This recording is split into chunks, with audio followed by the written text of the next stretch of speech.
Well, now this is a challenge. I came out here to talk about public discourse. Public discourse is making waves, but they're not very pretty. I thought I could address the ridicule, the hostility. I want to make public discourse better for everybody. So fresh squeezed discord is having a heyday, and refreshing civility is going bankrupt. And it's really hard to participate when you get shot down so quickly and so often. I thought discourse was about dialogue, not monologue. And how did I forget that it was also election year? With all these candidates running for election, it's a wonder they ran out of content and turned on each other. They set for us a very bad example.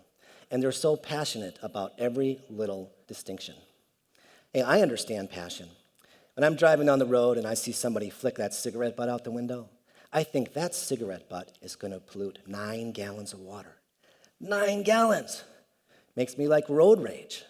So I understand passion and understand the polarization of American politics. So it's not about polar warming, just so you know.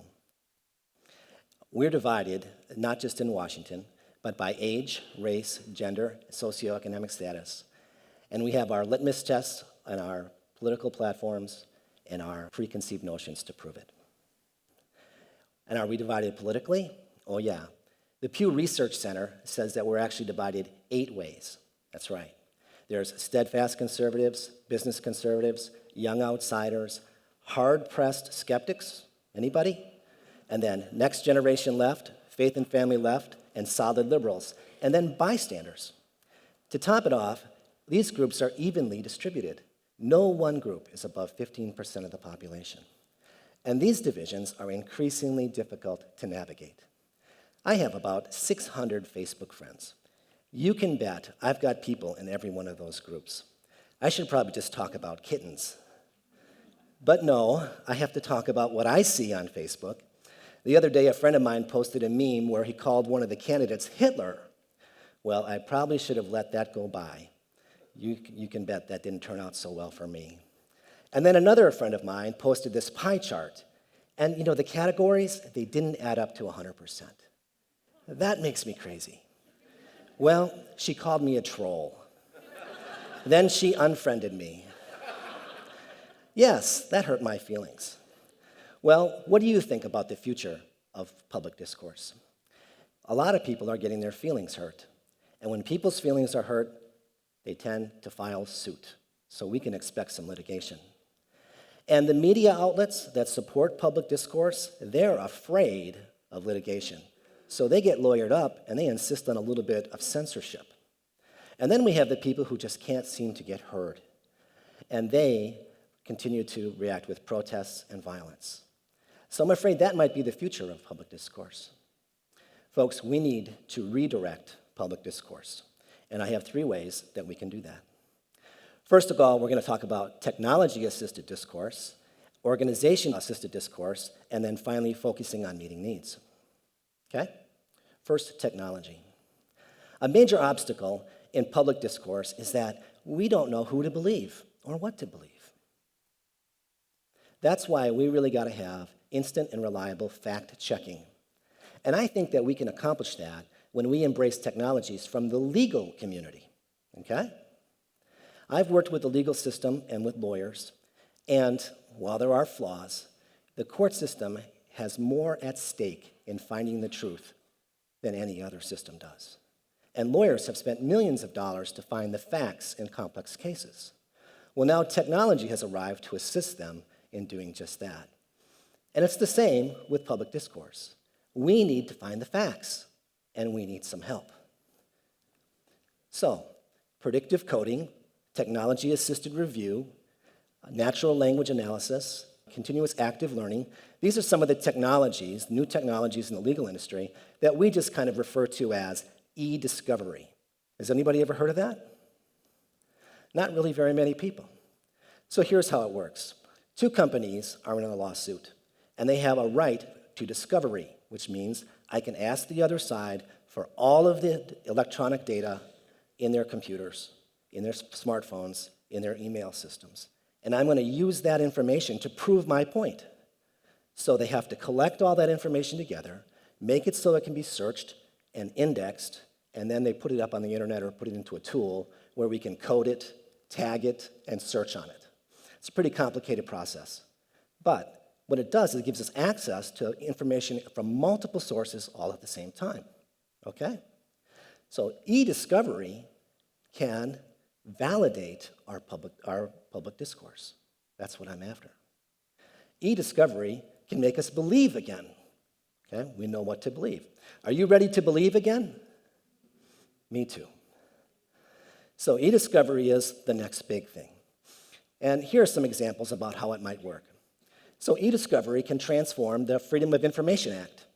That's a federal law where you can ask an agency for information, and they're supposed to give it to you. But you don't always know what the question is. So it's really hard to ask the question because you don't really know what's in there. You don't know what you can have. Well, with e-discovery, we could take all the information that an agency has and make it so that you can just access it.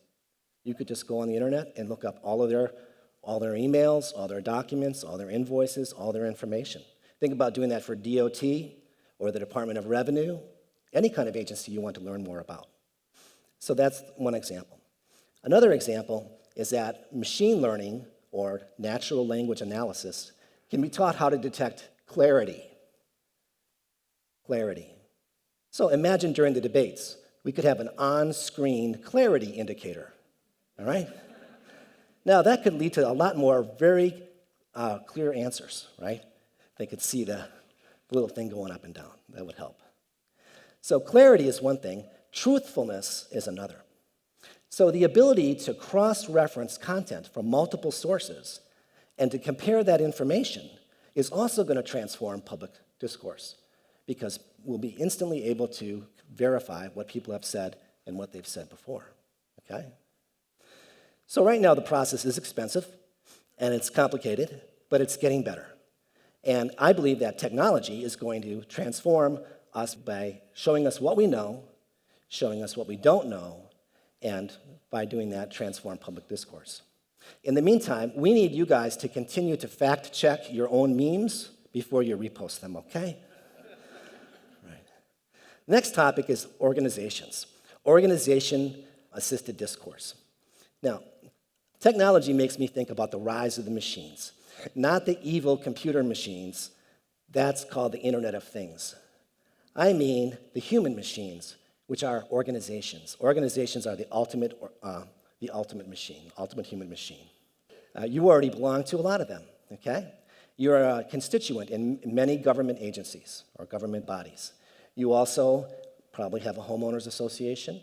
You're an alumni, or you go to school, or your kids go to school, and you go to PTA, or you should, and you support an environmental group or a local charity, and you pay dues for a national association of something or other, right? And you have a place of worship. Have I made my point?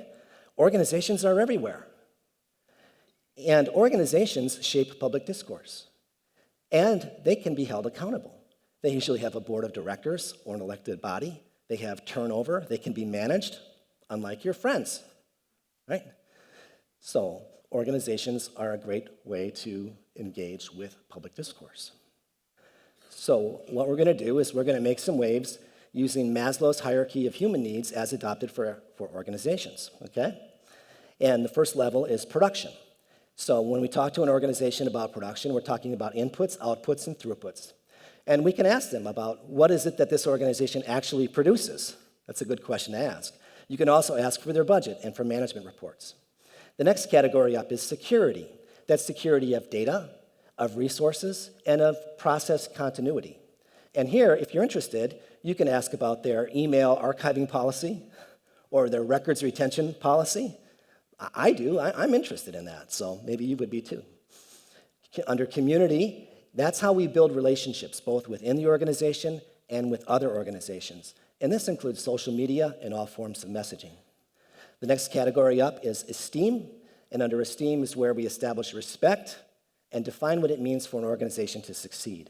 And you could write a success story for your organization, and you would be a real hero. They'd love you for that.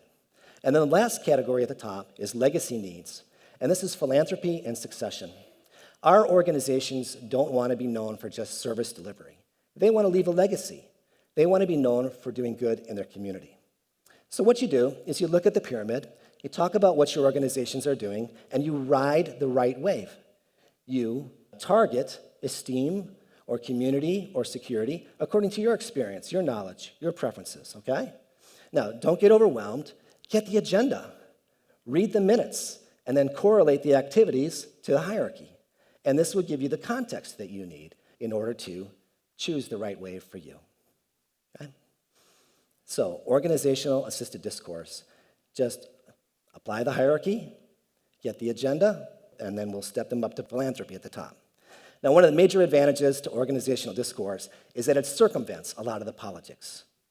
The communication is very practical and structured. We talk about services and how to deliver them. And there's all these budget allocations and program evaluations and public policy opportunities. And that stuff just makes my heart sing. I bet you love it too, right? Okay, the next topic is about needs-focused discourse. Public discourse has been focusing on the wrong things.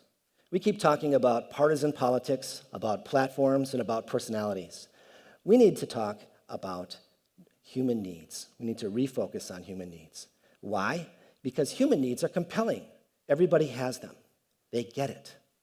And human needs bind us together. They bring us together when other things divide us. And human needs are really why we even have discourse. It's because we have to talk about these things. That's part of the process. So here's Maslow's hierarchy of human needs. You've all seen this before, right? You read from the bottom up. The first needs are physiological needs. That's air, water, shelter, food, and Wi-Fi. That's a new one.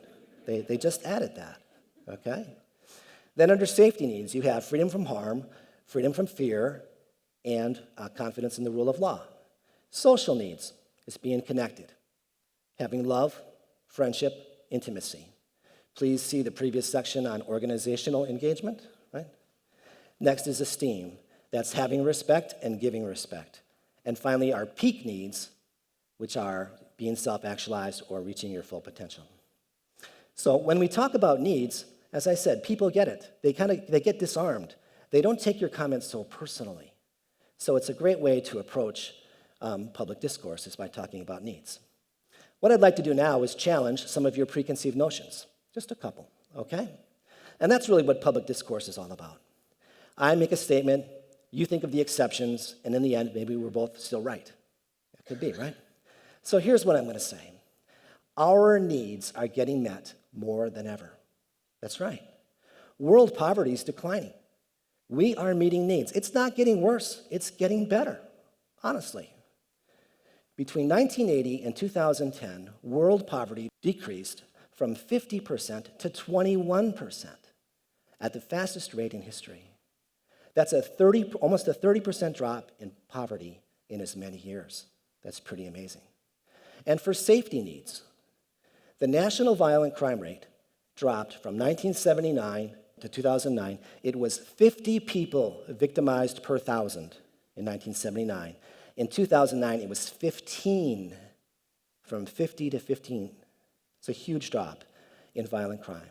Now, to be honest, in the wake of the terror attacks around the world, sometimes I don't feel all that safe.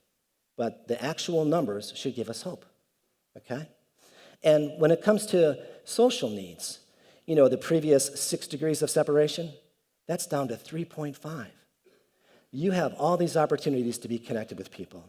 And the new sharing economy, if you want to share your home, share a ride, share a meal, or just have a conversation, you can do that with almost anybody, okay? So our needs are getting met more than ever. I hope that we can continue to talk about meeting needs and not talk about partisan politics. I hope we can talk about meeting needs and not talk about personalities. Maybe we can talk about meeting needs and not have flamethrowers involved. That would be good too. When we have our needs met, we can rise above our insecurities and we can advance the cause of philanthropy. And that really is the best goal for public discourse, is to advance philanthropy. Maslow said, you'll either step forward into growth or step back into safety. So let's step forward. Let's change the future of public discourse.